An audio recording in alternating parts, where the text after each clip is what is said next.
Hey, good morning, everyone, and welcome to the Business Banking and Beyond webinar series, the first one of 2022. We come to you live from the Bank of Springfield in Springfield, Illinois, on Wabash Avenue. We're all right here in the room. You can see a lot of us here from one of our boardrooms. You'll be hearing from a lot of us in this room today throughout the webinar, but really, we just want to give you a quick breakdown of why we decided to do this. The Business Banking and Beyond is going to happen every quarter, at least that's our intention. And it's basically going to be an educational series of what we're seeing in our markets, hearing from our customers. And it truly is meant to be 100% educational. We don't want to come across salesy in any way, shape, or form. Obviously, we're going to discuss some of the products and services that we can provide to you as in your businesses to help you, get through some of the things that you're seeing as well. So we've got a wealth of knowledge. You're going to be hearing from a lot of us. Quick introduction. My name is Justin Knoedler, and I'm an assistant vice president here at Bank of Springfield, and I work closely with a lot of our business customers, mostly in the business services world, but I manage a lot of the relationships we have with our business customers, mostly on their day-to-day needs and things that they foresee coming up in the future. We've also got Brad Leonard, who will be talking to you shortly, a little bit later on the insurance department. We've got Tim Wallin and some of his guests that are going to talk to you more about some group health things and some of the things that they're seeing in their world. So we've got somebody that may not be on mute. So just as we get going into the presentation here, if you do have questions, you should have a chat message on the right-hand side of your screen. Go ahead and fire off a question into that box and we'll get to it as soon as we can. If it's something that you want to reach out to us after the fact, we'll be giving you our contact information, and we would definitely welcome the opportunity for a call or for a meeting after the webinar. So without further ado, we're going to go ahead and jump into our business banking part of this segment.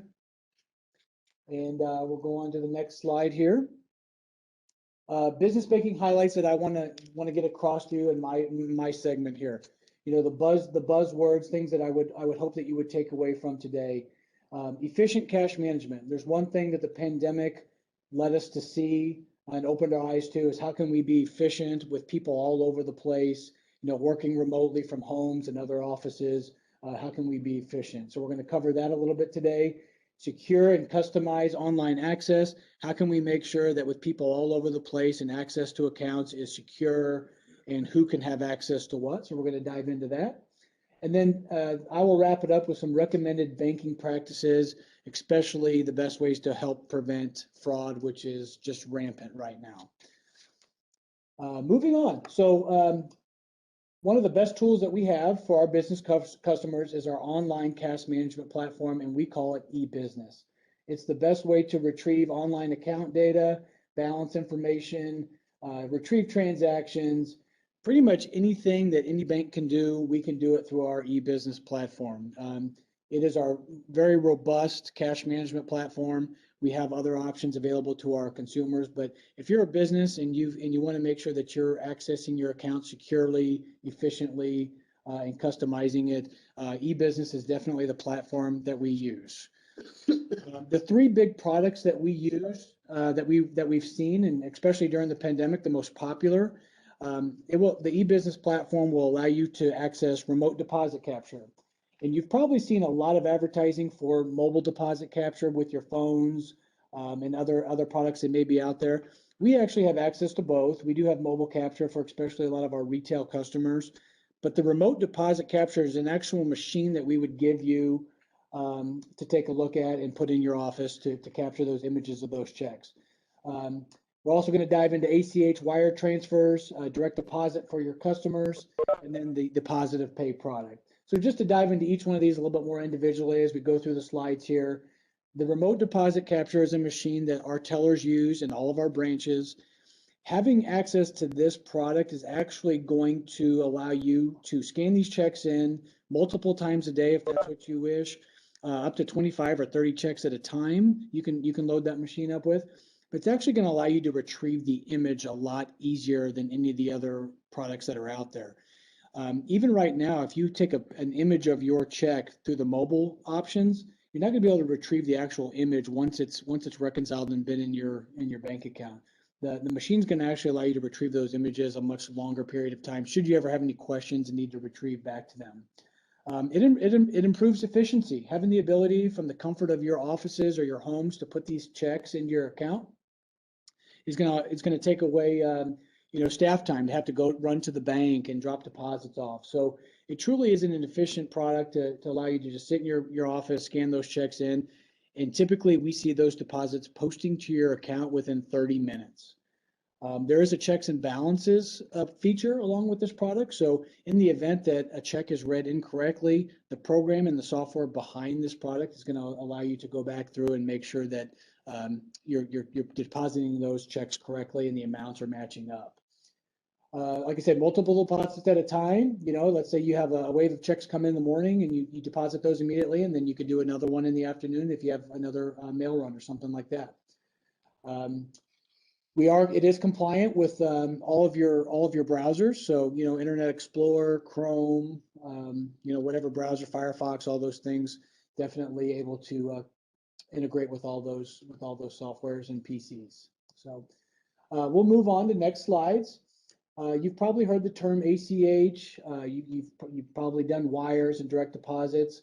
So this is another popular thing that we're seeing a lot more, especially during the pandemic, with all the check fraud that is out there right now. A lot more people are wanting to make their payments electronically, and businesses are wanting to receive their payments electronically. So we have the ability to do both.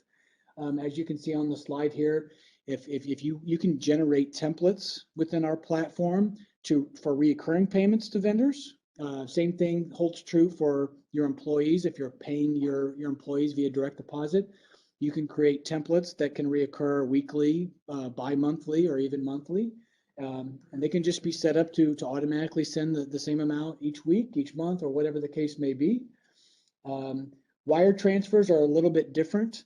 Well, let me go back to, sorry, not to get ahead of myself, but ACHs can be done one of two ways. ACHs can actually be posted same day.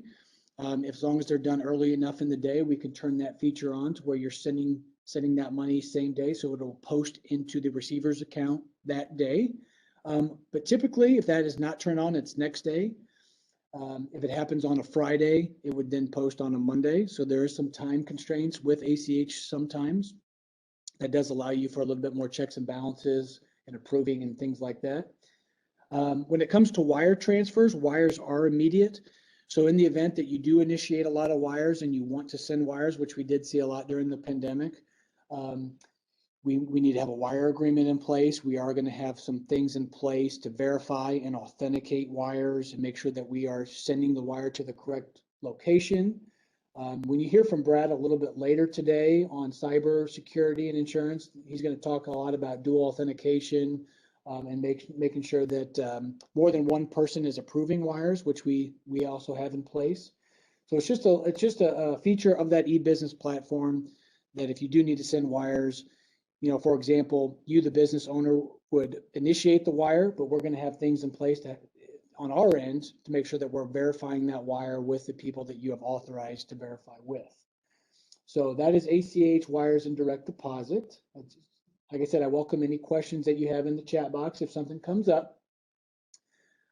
Positive Pay. Positive Pay is a product that we will beg you to use. We will definitely beg you to use this product. It is a free product.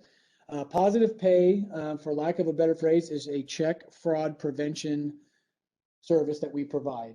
And in the Positive Pay, it will allow the company to identify, it will allow the bank actually to identify unauthorized checks that may be presented to the bank for payment. What we're seeing a lot of in the check fraud arena right now is that you may issue all of your checks via, let's just call it payroll checks, with actual checks, and your employees, they may get intercepted, or your employees may try to duplicate them and try to cash them multiple times.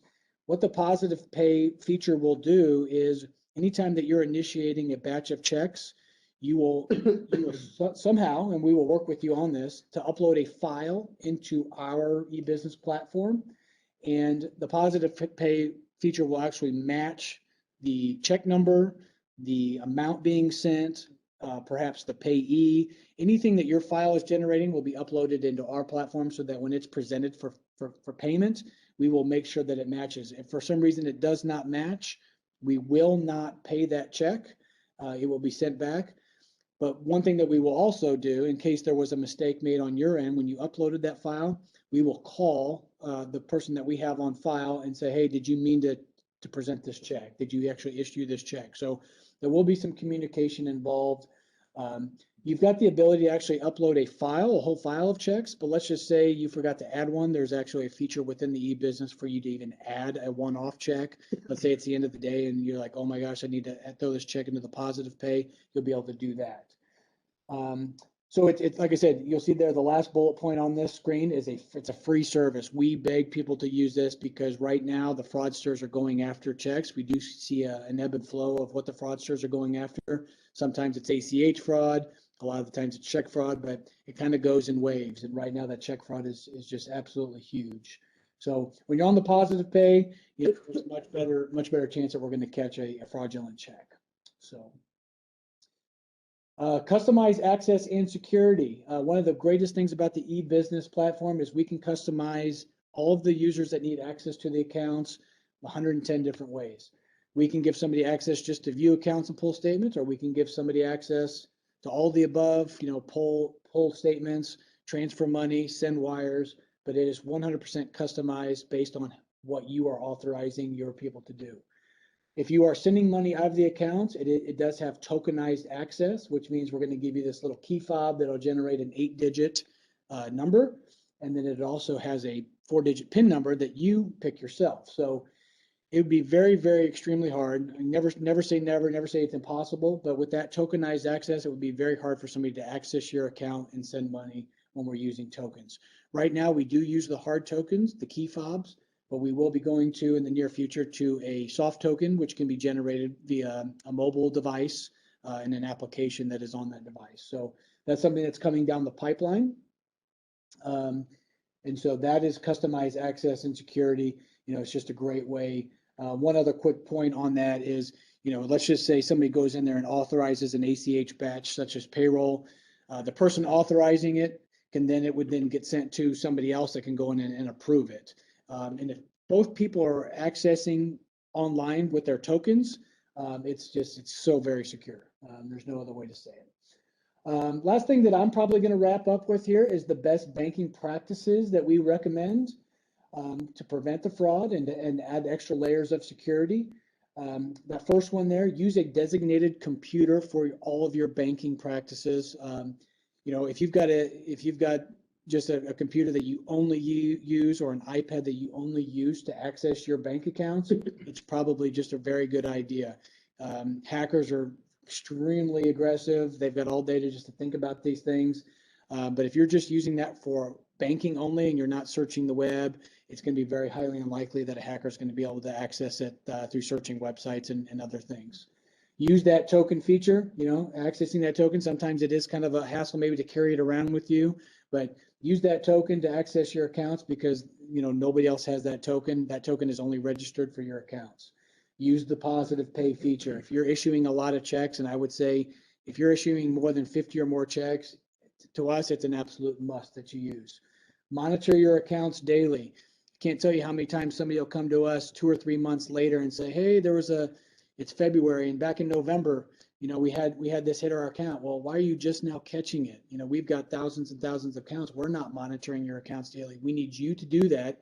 And if it's within a couple of days, we can do something about it and usually, not necessarily catch the prankster or the fraudster, but we can do something about it a lot easier than 3 or 4 months down the road. We talked about the dual authorization and customizing, initiating wires and ACHs. You can set alerts and notifications for just about anything that hits your accounts. So that's a feature on our eBusiness platform. And then a big one that I'm sure Brad will probably dive into when he talks about cyber insurance and cybersecurity. Just don't trust any emails, even if it's a person that you talk to regularly. If it has something to do with confirming a wire or sending money or changing an account number or whatever the case may be, call a number that you trust and make sure that email is legit. I send thousands of emails a week, and I tell you, I still will call them on the phone, even though I'm pretty sure it's them. I just don't trust emails. If you've seen as much as we've seen, you wouldn't trust them either. So those are the best banking practices, and I will definitely welcome questions. If anybody wants to chime in right away here for a quick question, if not, throw it in the chat box, and I will pass it along to Brad here shortly. But there's all my contact information. When it comes to business services, cash management, treasury management, or anything that you need on a day-to-day business banking practice, give me a call, shoot me an email, reach out. I would welcome the opportunity to just talk. Like I said, it's not a super salesy thing that we've got going on here. We just want to make sure that anybody that's a business that's using banking practices, that we can help you out and consult with you at no cost to you. So I will wrap it up. And thanks for listening to me. And Brad, I'm going to send it over to you. Brad Leonard, everybody. Thanks, Justin. Yes, Brad Leonard. I'm the Vice President of the BOS Insurance Agency. I have a background for about the past decade in property and casualty for commercial businesses. So I've had to deal with cyber risk and cyber claims for that entire time, and it has grown greatly, unfortunately, these past 3 to 4 years. And just to note to everyone, I believe we're going to send these PowerPoint out to everyone so you can kind of see the notes. I'm not going to go too in depth on all of these slides because there's a lot of information out there. We could talk for weeks on end about cyber risk, but we're going to try to touch the really important subjects here. So for my next slide, this is kind of the evolution of the cyber industry and cyber insurance. Before 2013, we just kind of call that the infant period. The biggest risk was data breaches. Hackers would be able to get into computers. Our firewalls weren't great. We just weren't really educated on it. And they really weren't really aware of what damage they could do other than sell your personal information, sell your customer information. It was costly and it did hurt your reputation, but what we're getting into, you'll see, has gotten a lot worse. For the next 5 years, 13 through 18, we call it the toddler phase. It was very inexpensive to have a proper policy. They had a lot of capacity for coverage, and there wasn't a lot of businesses that were, insuring their cyber risk. I think in 2013, the percentage was under 10%, and even up to 18, I think it was only around 18% that were actually fully covered for what they needed. The big attacks that started in that time period was social engineering and phishing scams. And the reason this happened was because technology started to get better, and what was happening was human error was the easiest way for them to gain access. And we have Neil here who's going to discuss that later on, and how you kind of protect yourself from that human error. Then we got into the preteens for the next 2 years, and it's really taken off with very large increases in claims because of ransomware. And I'll highlight kind of what the cost of that is. But it's just been a significant increase in cost, and it's really effective. And we have some stats just to kind of show you how devastating it can be for your business. And then now we're into the teenage years where unfortunately capacity has really decreased. Where I used to be able to sell a $10 million policy for close to nothing, now they're only willing to offer maybe $2 or $5 million, and it's really not what you would want. And then the other thing that we're going to touch on is, the rules that they're asking you to have in place and the systems you're having to place. The cost of that is just enormous. So on to the next slide. So what we are seeing right now is premiums increasing. If you have everything that you need covered, it'll be typically 20 to 60% increase right now. There are some industries that are even over 100% increase in premium expense. They are also, there's higher retentions, higher deductibles where, there used to be maybe $1,000.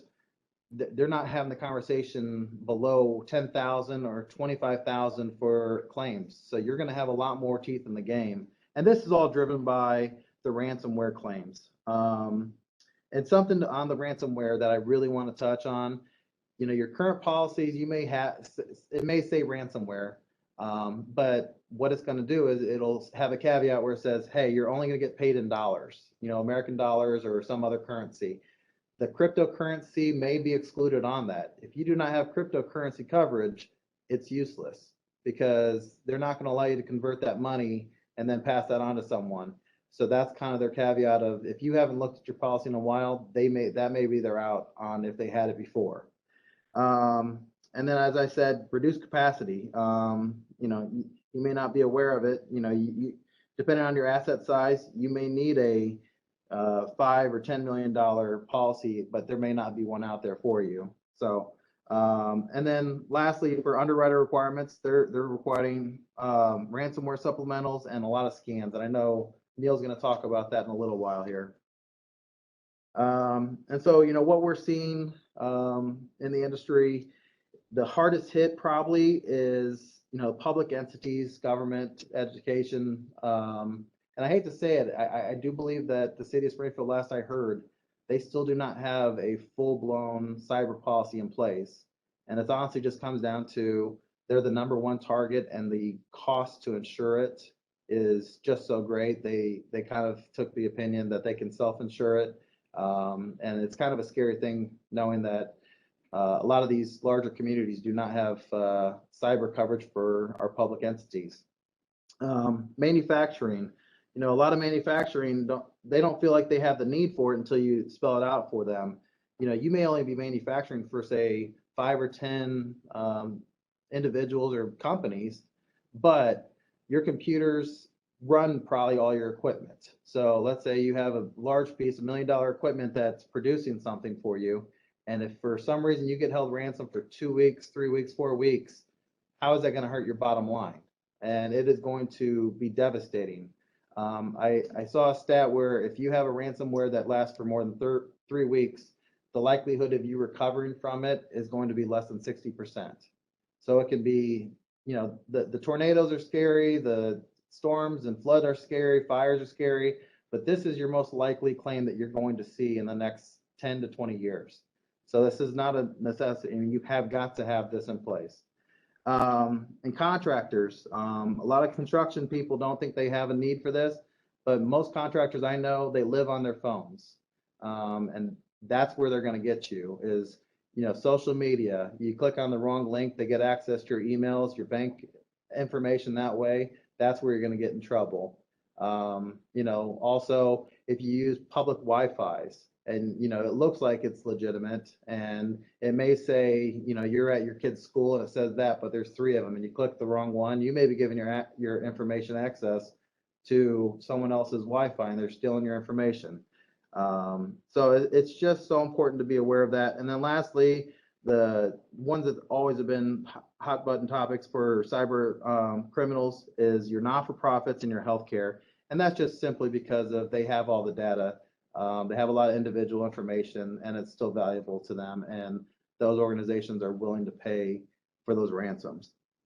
On the next slide, I'm not going to go too in depth with this, but this is a great slide. You can take a visit at it. This is kind of the top 6 areas that Travelers has found that they've been really affected.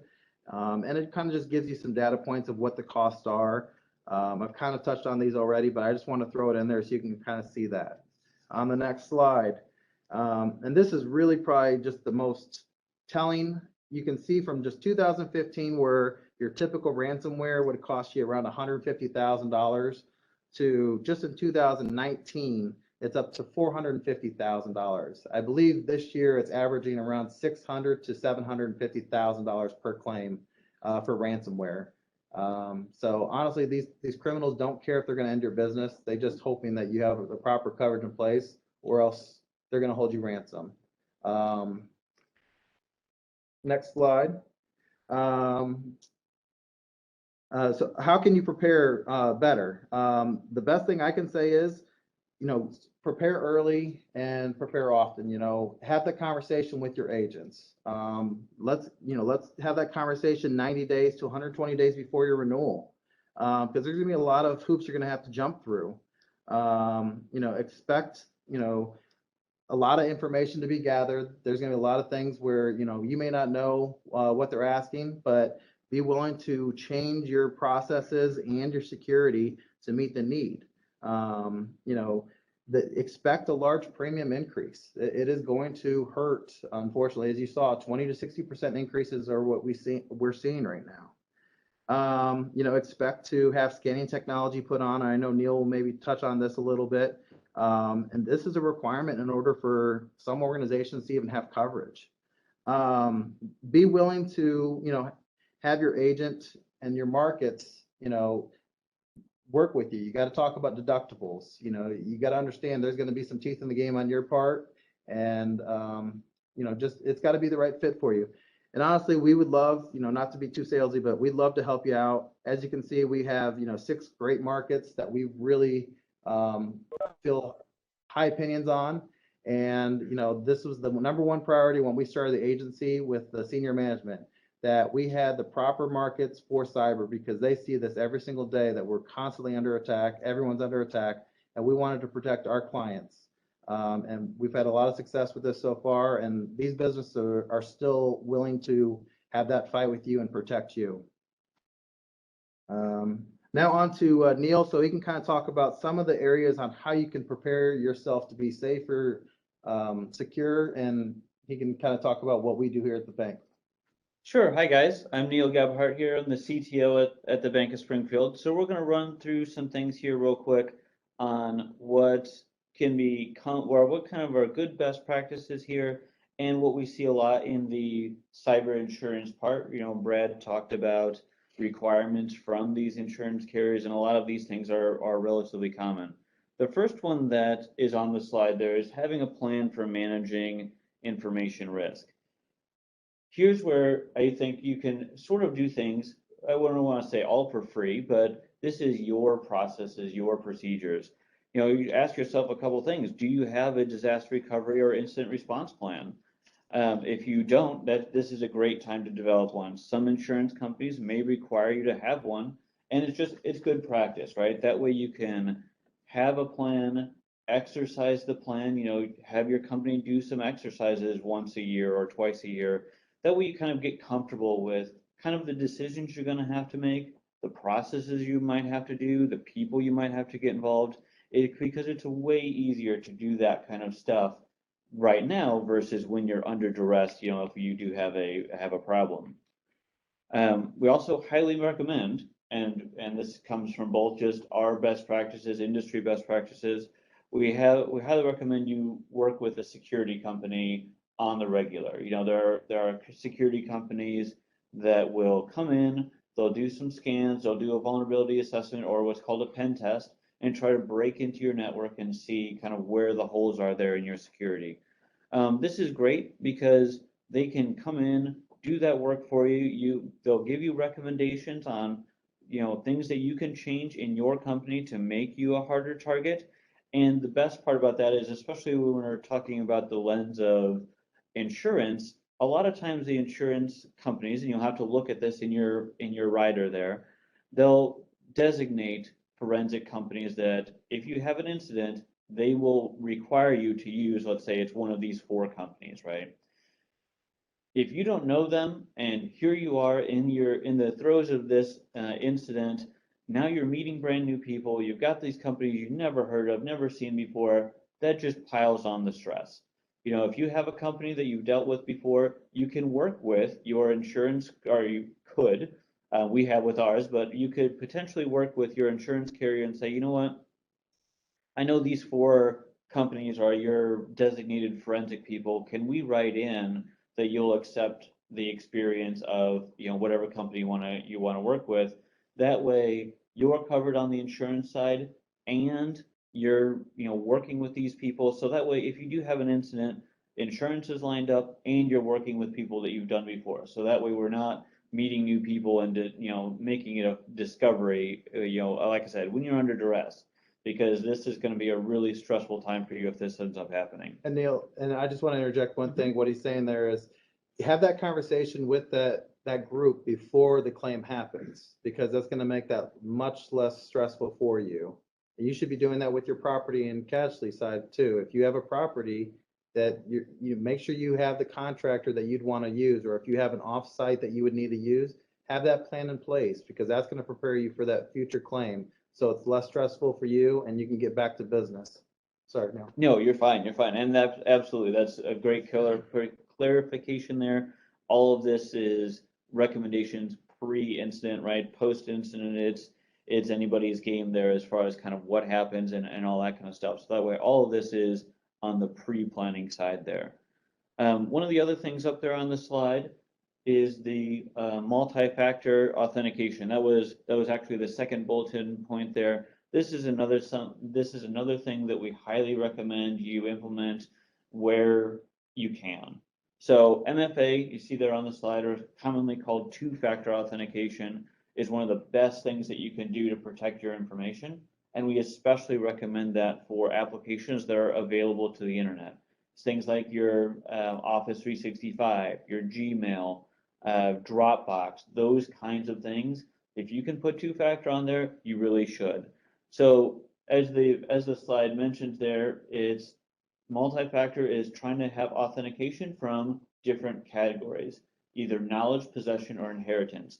The most common two-factor rely on knowledge and possession. Usually it's you sign in with your username and password, and then you get prompted for a little token code or something on your phone, or you get a text. That way it's testing that you know the password and that you have your phone. That makes it a lot harder for an attacker to gain access to your system.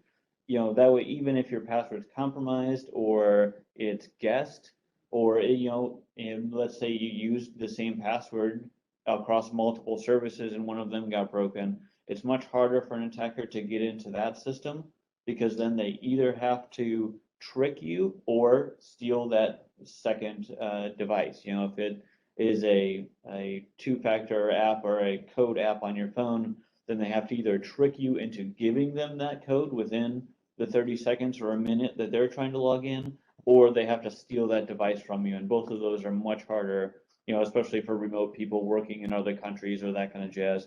It's much harder to do that kind of stuff. Again, we highly recommend that for internet and even critical internal applications.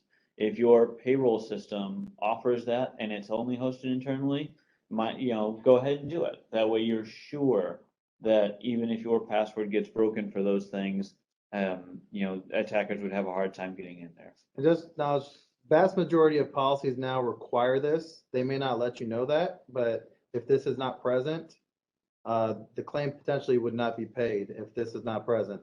They need to let you know as an agent, but a lot of times you're not aware of it. So make sure you look at your current policies if you have it in place, and make sure that if you do not have multi-factor authentication, that you get it turned on, or else there would be no coverage.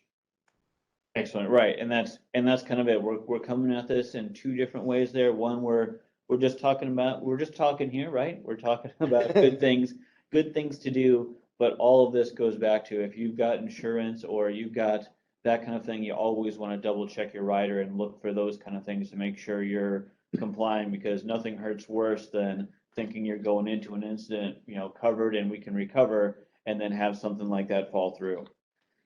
On our slide here now is the remote desktop. So this is a very specific term. RDP is a very specific term for a very broad range of remote access tools. So in general, the recommendation here is you don't want to expose your PC directly to the internet.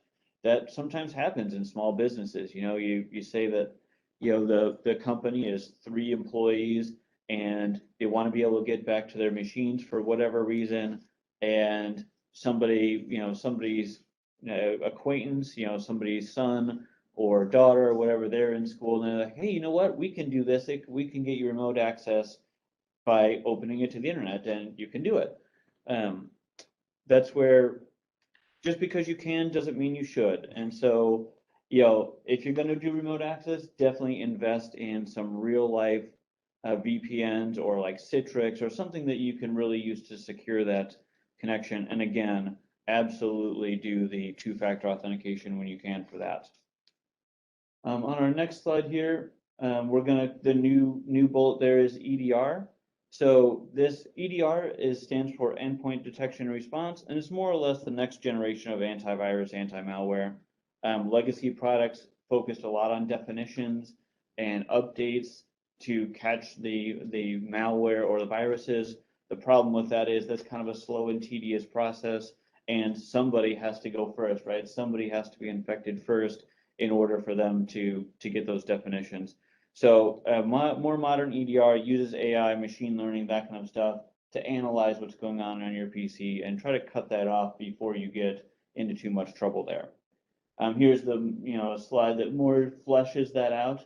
And if you go looking for one, CrowdStrike's a good one, although it's rather expensive. But something like that, a modern EDR, a modern antivirus is definitely the way to go. If you're running one of those older antiviruses, or worse, you're running off of a trial that you keep renewing, right? It may be time and a good practice there to just go ahead and look for a vendor that can provide you one there. Next few bullet points here: phishing simulations, backups. Those are all more best practices. Phishing is the single largest attack. We talk about it here in the bank all the time because email is cheap and easy. You really should, as Justin mentioned before, not really trust emails, but train your employees not to trust emails too.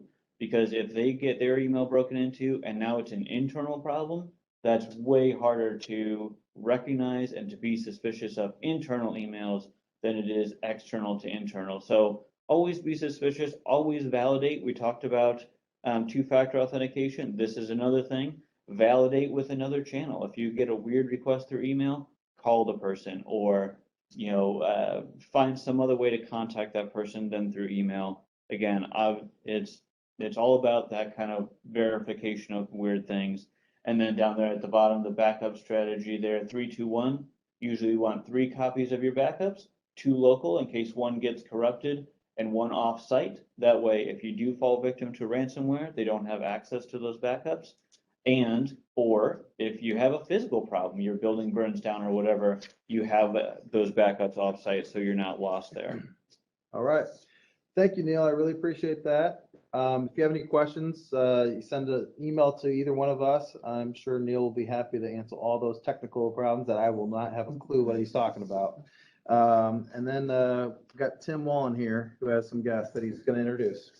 Thank you, Brad. Like Brad said, my name is Tim Wallin. I'm a financial services officer with the Bank of Springfield. For those of you that didn't know, we do have a employee benefits department at all of our locations. It's kind of a nebulous term, but that's group health is usually a big one.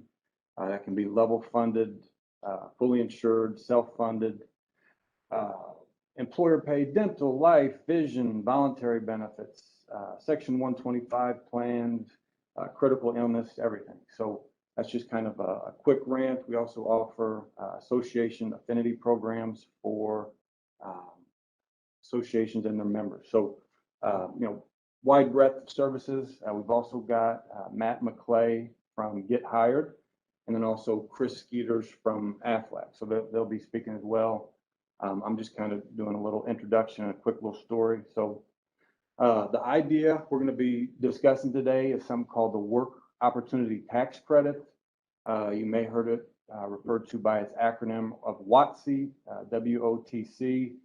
A great idea that Chris really brought to us probably towards the end of 2021. But it's kind of a 3-pronged solution in that it can help you find new employees. There's potential for tax savings, and then what can be the biggest one is doing this efficient. So some of you may have heard of this program. You may have heard about it in a bad light, but I think we've got a new approach to how to implement it. And for those of you who haven't heard about it, Chris, what's the stat? Was it only 25% of employers? Yes, and I'll let Matt talk more about it. About 25% of employers take advantage of it. Okay. But the majority of them are actually charged for it. Okay. I won't give away all your talking points. Sorry. But just a quick story. So like I said, Chris really brought this idea to us, and we started vetting it towards the end of 2021. And we started reaching out to some business owners just to see what the reaction was. And we started getting some positive feedback. And so this one business owner in particular, I sent an email, Chris was copied in, and the business owner kind of had hey, listen guys, love to talk to you. I'm a little busy. I'd love to hear about some of these other things, but Chris and I both took that, his response as an affirming response. And so Chris and I show up happy and ready to talk ideas and be helpful at this business owner's facility. Good sized business, I'd say, 60 employees or roughly around there. And so we show up and he's like, fellas, what are you doing? I didn't think you were going to come today. I was kind of running around. And so, Chris and I kind of look at our shoes and, well, gosh, Mr. Business Owner, we're here. Do you have a few minutes? And it was no sales tactic or anything like that. So, to his credit, he brought us in and we kind of went through this idea that Matt and Chris are going to add a little bit more detail.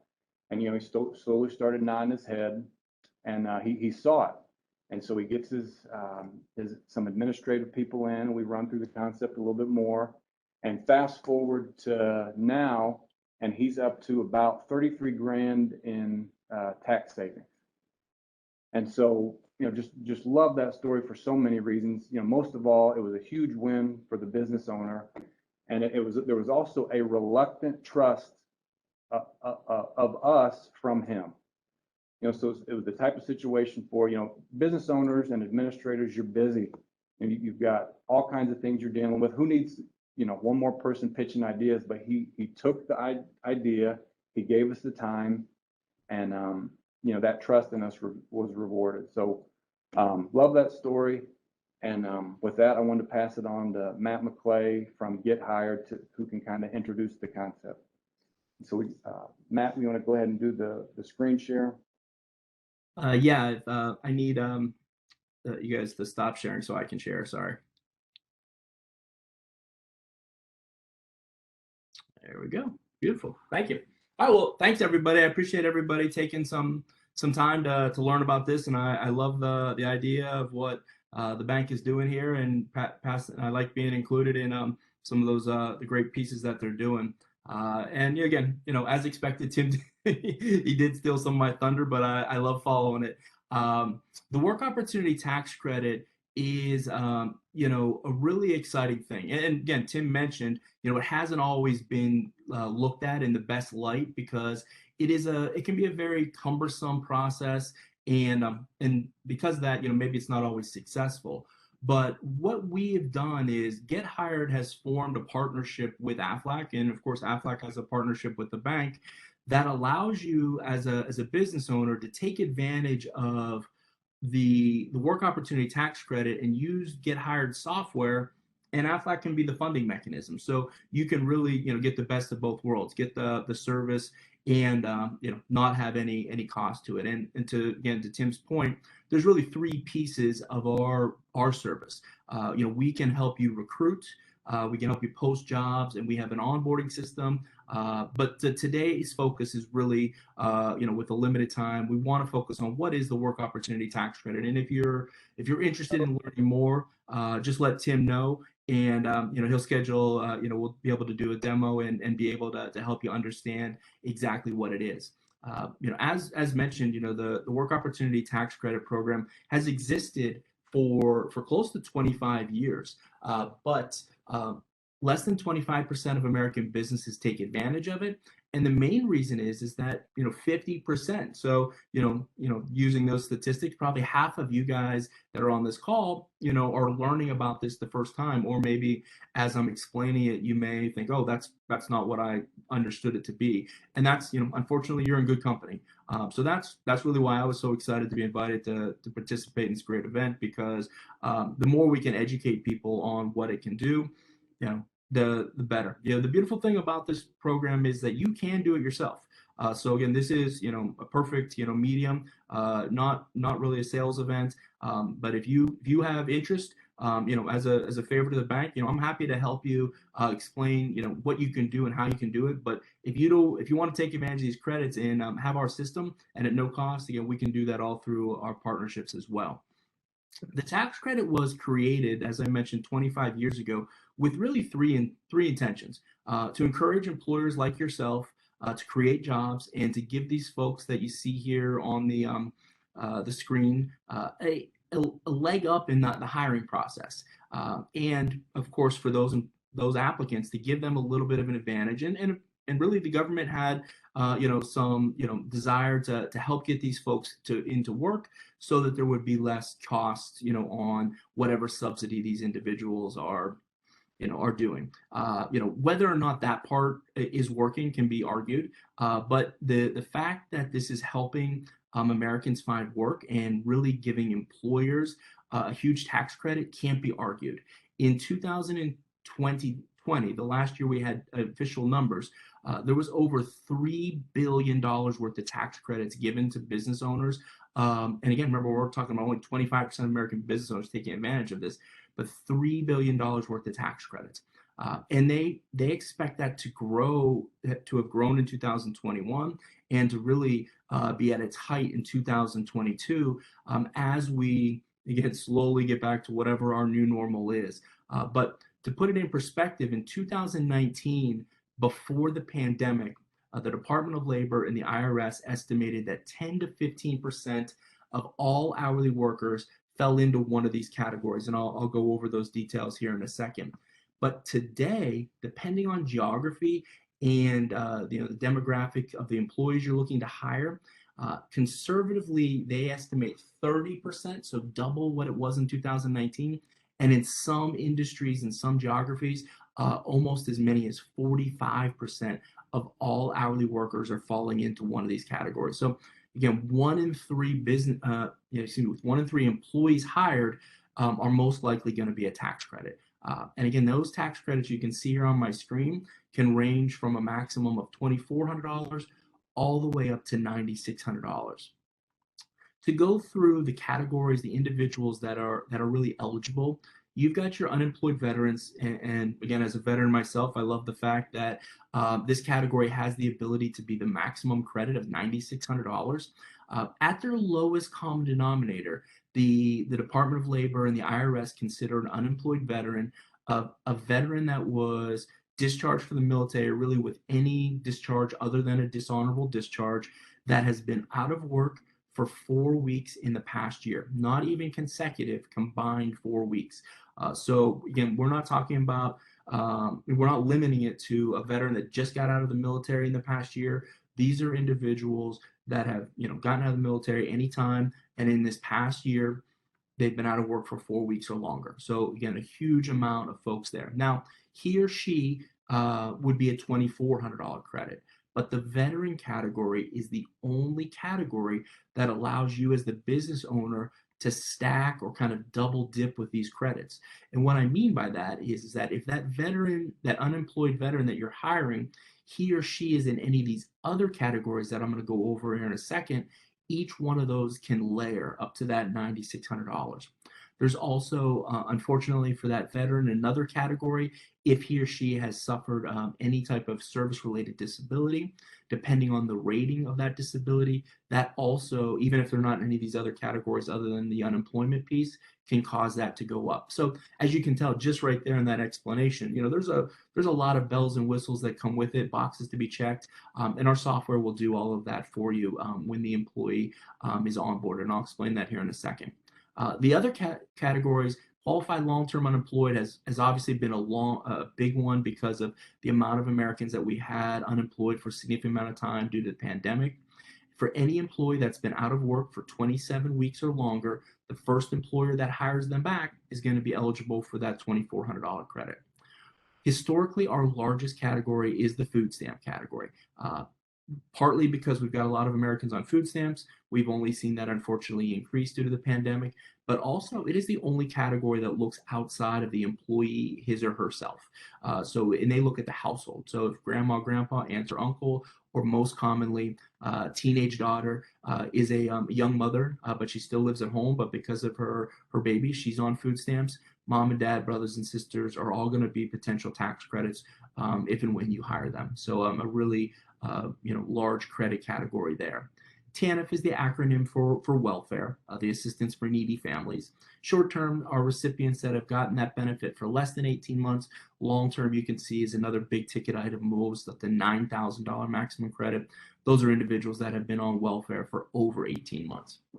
Now, keep in mind, all of these categories I just talked about are not geography based. The next category is the only category that is geography and age-based, and that's what we call our designated community residents.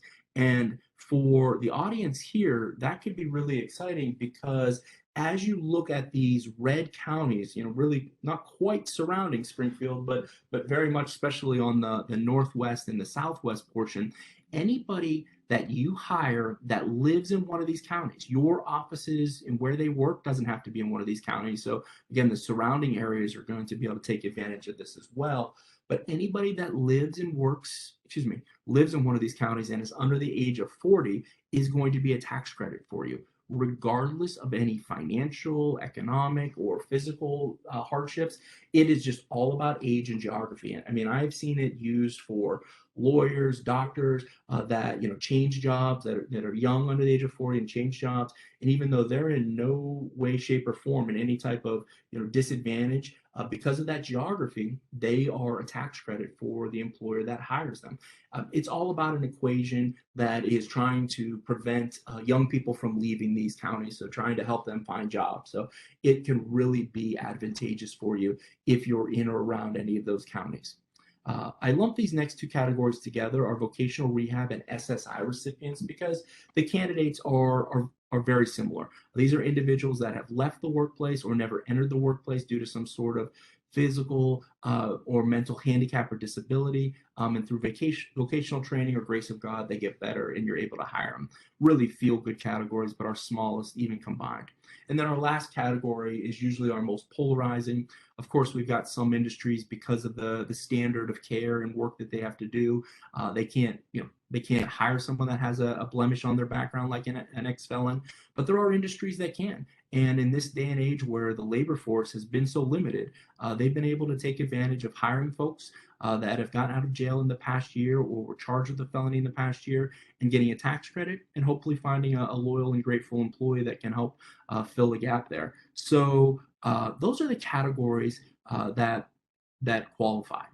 How the process works if you were to do it on your own is, and again, our software does all of this for you, is that you would do a pre-screening form when that individual applies or is interviewed. And then when you decide to hire that individual, you would do a certification form. And both of those forms have to be submitted to the Department of Labor of that individual's home state within the first 28 days of them starting to work. So hopefully you can see there, very paperwork cumbersome, can be kind of awkward asking some of these personal questions, and also very time sensitive. But again, through our software, and again, just so you can get a glimpse of what it looks like, we have the ability to onboard those individuals, to collect all that paperwork, that, again, as I said, help post those jobs. And then we will actually, with you providing us their hours and wages so we can do the calculations, we will actually do all of the preparation of the data for your accounting team. And all they have to do is fill out the finalized form. So again, if you're hiring individuals, again, think about the statistics. 1 in 3 hourly employees are probably going to qualify this year. So if your thought process, you're thinking, hey, I might have to hire a couple employees, I really encourage you to reach out to Tim, and then he can connect you with Chris, who I'm going to let talk here in a second, and they can. Hey Matt, this is Chris. We are running short on time. We got the Shark Tank going, so we got. I'll turn it right over. I apologize. But it's unfair in some ways because Matt's got a ton of good info. I've seen the whole thing. If you're curious, we'd love to tell you more. But I thank you, Matt. My pleasure. And then Chris, just to wrap it up. Just to wrap it up real quick, Aflac has partnered with Get Hired and fully funds everything they do. So it is at no cost to the business owners for this. Like Matt said, reach out to Tim if you want more information, not only on the Get Hired and the work opportunity tax credits, but for how the partnership works with Aflac. Perfect, man. No, that was it. Any other questions on that part? Submit it in the chat, or there's our contact information. Really appreciate the time. We'll be refining this process and try to get it to a more efficient 45 minutes. But hopefully you take that as we just got a lot of good stuff to offer and don't want to shortchange you on ideas. So Justin. Yeah, we want to thank you guys all again. Obviously, we butted up against the time. We want to thank you guys for coming. Before I answer the one question that we had, I think the key takeaway is there was a wealth of information that we threw at you today. Don't hesitate to reach out to us. Just if it's a simple question or you actually want to schedule a one-on-one meeting with anybody from our team here today, please do so. The check scanner question that came through, we appreciate that question. So typically we customize all of our fees for all of our products and services, and it just is based on the current relationship that we have and the overall relationship. Those check scanners are technically $500 to $600 a piece, but we do not make you guys pay for that. So typically we would just roll it in with a customized online service fee. We have been known to waive those fees if deposit relationships with us or if you have loans with us. So again, it's 100% customized, but I would say if I'm going to give you a range, it's anywhere from $10 a month all the way up to $30 a month based on the relationship. So hopefully that answers your question, and I'm happy to elaborate more on a one-on-one call. But thanks again, everybody. We'll end it there. You've got all of our contact information. We will be sending you guys the slides and following up with an email. So thanks again, everybody.